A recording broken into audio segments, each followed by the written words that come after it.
C'est à cause des normes européennes que l'entreprise en est là aujourd'hui. Nouveau décryptage. Comme d'habitude, d'abord l'extrait en entier, puis une vérification des faits, des mensonges, des chiffres, etc. par la suite. Bon visionnage. Théo Bernat pour le Rassemblement national. Merci Madame la Présidente. Ma question s'adresse au Monsieur le ministre de l'Économie. Samedi dernier, plusieurs milliers de personnes ont manifesté dans les rues de Mertzwiller, dans ma circonscription, contre la fermeture de l'usine tricentenaire de Dietrich, qui produit des pompes à chaleur. Une marche blanche, symbole de détresse, mais aussi de colère, face à une décision qui menace 320 emplois et risque d'en emporter des centaines d'autres chez les sous-traitants locaux. J'étais aux côtés des salariés, de leurs familles, et je tiens ici à saluer leur dignité et leur détermination. Que dire, Monsieur le ministre, de cette fermeture? Que dire, si ce n'est là une nouvelle preuve de l'incompétence éternelle du macronisme? En 2023, le président Macron promettait en grande pompe de produire 1 million de pompes à chaleur d'ici 2027, une promesse fumeuse. Aujourd'hui, la France peine à produire 170 000 unités, submergées par des importations massives venues d'Asie. Où sont les commandes publiques pour équiper écoles, universités et hôpitaux en pompes à chaleur réversibles, alors même que notre pays suffoque désormais chaque été sous les vagues de chaleur? Cette fermeture est en réalité un aveu terrible d'incompétence, le symbole même de l'échec du président Macron en matière de réindustrialisation. Les ouvriers alsaciens payent aujourd'hui le prix des désillusions et des discours sans lendemain du président de la République. Et que dire de la France insoumise, dont les militants ont samedi dernier été expulsés de la marche blanche par les salariés et les syndicats suite à leur pathétique tentative d'agitation politique stérile, démontrant une fois de plus qu'ils n'agissent jamais dans l'intérêt des Français. Seul le Rassemblement national soutient une véritable politique de réindustrialisation. Seul le Rassemblement national propose des solutions concrètes, comme le fait de reconvertir ce site en une usine d'armement au service de notre défense nationale, comme je le propose depuis des mois. Alors, Monsieur le ministre, allez-vous enfin écouter les propositions de Marine Le Pen pour lutter contre la désindustrialisation de notre pays, qui seront d'ailleurs rappelées par notre collègue Alexandre Loubet dans son rapport à venir? Monsieur le ministre, allez-vous sauver le site de Dietrich ou allez-vous continuer à laisser mourir notre industrie et nos territoires? Je vous remercie. La parole est à Monsieur Éric Lombard, ministre de l'Économie et des Finances. Madame la Présidente, Mesdames et Messieurs les députés, Monsieur le député Théo Bernat, que dire en effet? Que dire en effet?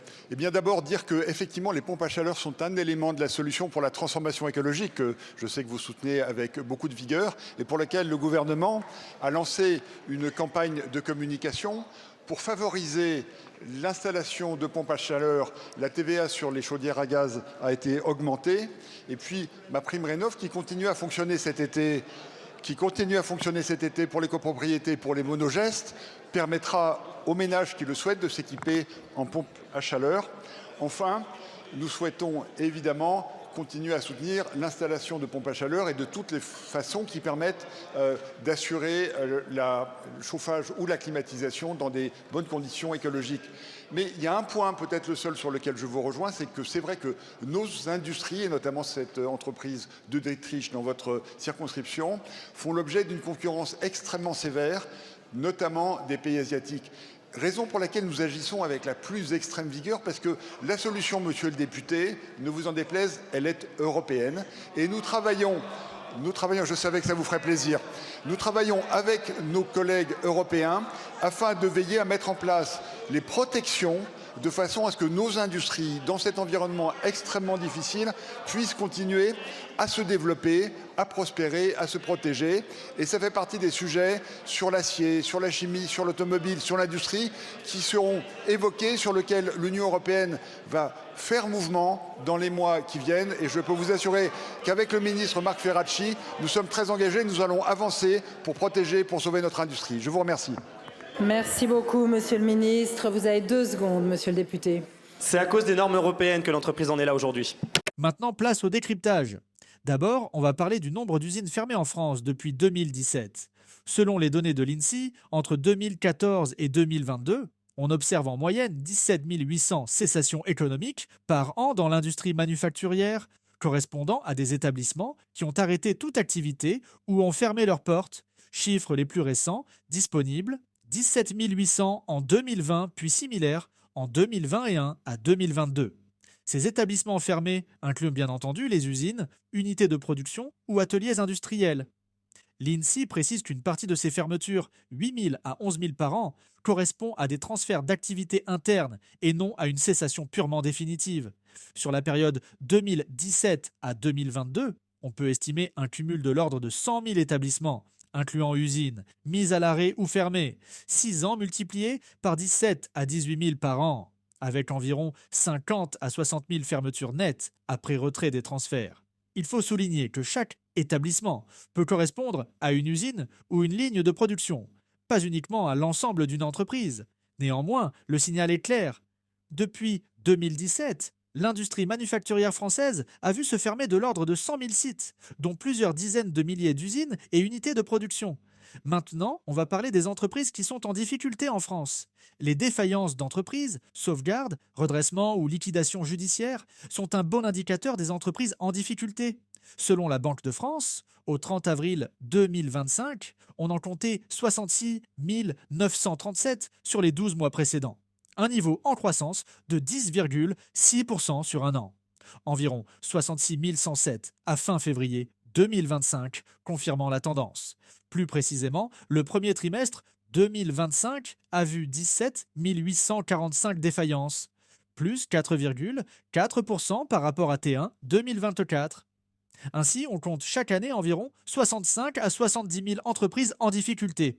La Banque de France prévoit un record autour de 70 000 en fin 2025 si la tendance se maintient. Ces entreprises en péril couvrent toute taille, de TPE à grandes entreprises et secteurs, soulignant un environnement économique tendu, marqué par la fin des soutiens post-Covid, la hausse des coûts et des pressions financières et réglementaires. Enfin, on va parler des normes européennes qui pénalisent l'industrie française. L'industrie française subit une combinaison de normes environnementales, techniques, sociales. Selon le Sénat, l'addition de nombreuses réglementations environnementales ces 10 dernières années génère des surcoûts significatifs, engageant le risque de délocalisation. Le JDD souligne que les industriels témoignent d'un mur de normes contraignantes, équipements, énergie, autorisation, qui freinent le développement de projets, notamment industriels, comme les usines de batteries. Un article d'Europe 1 parle quant à lui d'un trop plein de normes, évoquant des délais de raccordement et d'autorisation exagérément longs, jusqu'à 17 mois pour implanter une usine en France contre 2 à 8 mois ailleurs. Cette complexité administrative, amplifiée par la surtransposition de directives européennes qui augmentent artificiellement les obligations, charges administratives plus 30%, surcoûts plus 44%, pénalise notamment les PME et filiales industrielles. Parmi les normes concrètes figurent la directive CSRD, publication d'informations extra-financières ESG, obligation de reporting pour PME, ETI, grandes entreprises, générant de nouvelles charges, normes environnementales européennes, émissions CO2, déchets, efficacité énergétique, cumulées dans la réglementation française, transposée, souvent surtransposée avec exigences supplémentaires. Réglementation technique, CEN-ISO, sécurité produit, CE marking, alourdissant les processus de conformité. Contraintes liées à l'aménagement du territoire, évaluation environnementale multiple, études d'impact et délais d'instruction longs.